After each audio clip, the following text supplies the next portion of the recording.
Hi everybody, this is Kefren, your favorite French Canadian. Today I'm going to show you how to boost your FPS in Arena Breakout Infinite.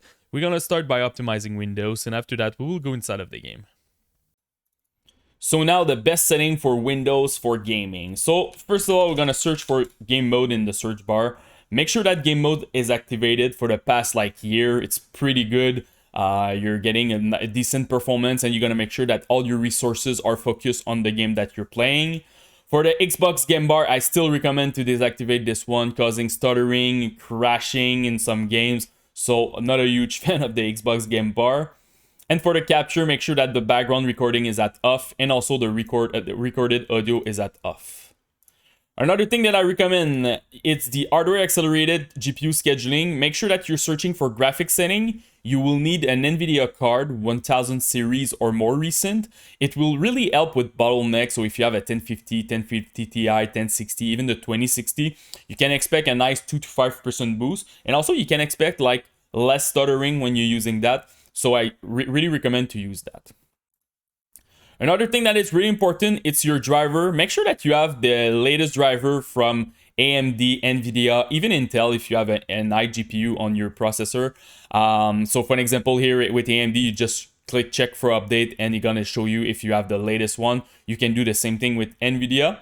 Another thing that I can recommend with the NVIDIA and AMD, they have an image scaling for the past a couple of months. From AMD, it's called Super Resolution, and for NVIDIA, it's NIS. I have dedicated video who's gonna show you how to use that and how to configure it. But to explain you quickly what it's about, so you need to enable this. So for example, I'm playing in 2K because my monitor is in 2K. I'm going inside of my game. I lower the resolution at 1080p, and the software will scale it back at 2K. And with this process, I can save 15-20% in my FPS. Also, you can do it if you have a 4K monitor and you want to do 1080p or 2K. You can expect a nice boost. The image quality will not be the same if you compare with native, but in some game it's working very well, and it's very tough to see the difference. So I recommend to use it if you're struggling with your FPS. So if you have an NVIDIA card, just go on your NVIDIA setting, go to Control Panel, open it, go to Manage 3D Setting, and just use pretty much the setting that I'm currently using. Honestly, they're pretty much default. So the first one that you need to change is your low latency mode. If you have this technology, make sure that it's at on. The other one is if you want to lock your FPS.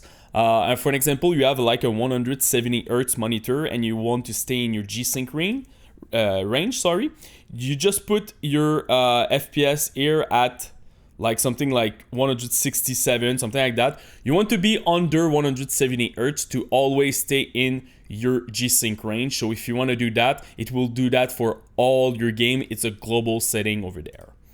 So I'm gonna unlock it, and this is pretty much it. If you have access to the change ECC state, I recommend to uncheck it. This will slow your VRAM, so you don't want to use that. For change resolution, make sure that you're playing native. So if you have a 2K monitor, go with 2K. If you have a 1080p monitor, go with 1080p. And super important, look at your refresh rate.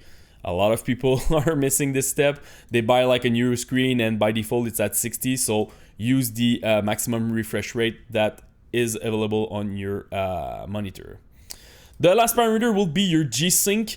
So I recommend, if you want to use G-Sync, I recommend to, first of all, you need to enable it, and I recommend to use the enable for window and full screen. So if you're playing a game like in borderless mode, it will be applied. Also, you can select just one display screen depending on whatever. If your second screen is not compatible with G-Sync, you will just push it to one monitor. I'm not using it. I have a 4090 for my GPU, so I just want to unlock my FPS. So in majority of the game, I'm getting 250 FPS, and my monitor refresh rate is at 170 Hz. So I just want to lower my input lag, so that's why I just unlock everything, but it really depends on your situation. So this is pretty much it for NVIDIA. Another thing that I recommend, it's your energy profile. So write energy in your search bar, go to power option. Make sure that you're running something like balance or high performance. On a desktop computer, it should not be an issue, but if you're playing on a laptop, Really make sure that you're using that or a special profile for performance from your brand like Asus, Dell, or whatever. The thing is, sometimes when you plug your PC in the wall, unplug, using it with the battery, sometimes it stay at power saver and you don't want to use that when you're playing a game. So super important to be plugged in and also to use a proper performance profile. Another thing that I can recommend, it's the Intelligent Standby List Cleaner. This is a software made by the guy from DDU. It's pretty amazing, honestly. It will help if you don't have a lot of RAM in your PC. So if you have 4 gig of RAM, 8 gig, 12 gig, after that, you should be fine. Windows is doing the job properly. So it will free memory and it's gonna make sure that it optimizes your standby list. So what I recommend normally, it's look at your total memory here. In my case, it's 32. Just divide it by 2. So for me, it's 16. Just press start and it will run automatically. And you just lower the software like that and you're gonna make sure it's optimized. So it's a really good software and also it helps a little bit with stuttering. So I really recommend to use that.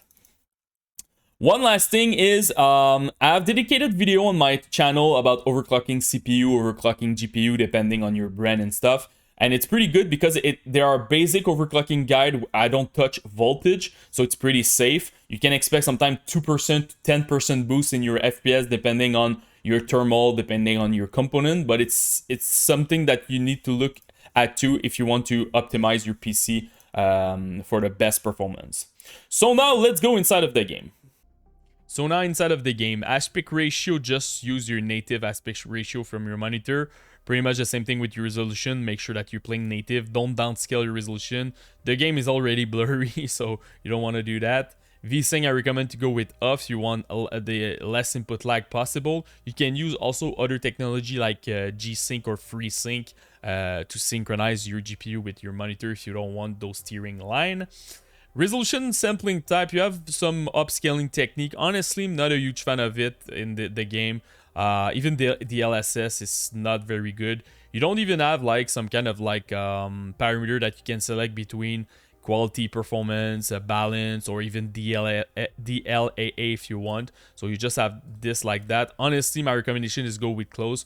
They are too blurry. If you're really struggling with your FPS, probably you don't have an RTX card. So use the FSR 2.0. You're gonna save 6 to 8% in your FPS, but I'm telling you, the game will look very blurry. Screen mode, I recommend to go with full screen, less stuttering, better FPS. Overall quality, you don't really care. It will change at custom when you will change those parameters over there. Max FPS, just unlock it, so put the maximum.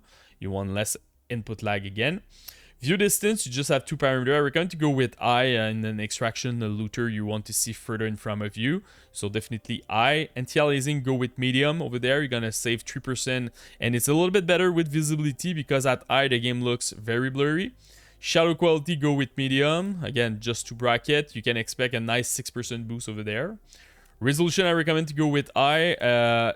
If you go with medium, it's like you downscaling your resolution. It's a bit weird, this parameter. Normally, you see a slider 0 to 100 or even more than 100 if you want to upscale. So right now, you just have 2 options. It feels very mobile the way they did the settings, but definitely go with eye. Medium is very blurry. Post-processing medium, you can expect 3% boost in your FPS. Texture quality, go max at eye. And effect quality, vegetation quality, shader quality, all those at medium, you can expect 8% boost in your FPS. Another thing that I want to mention is your post-processing. You have another tab over there. Use the sharpness. Like I said, the game looks very blurry. So by default, it will be at 0. Do some testing, 4, 5, 6, 7, whatever.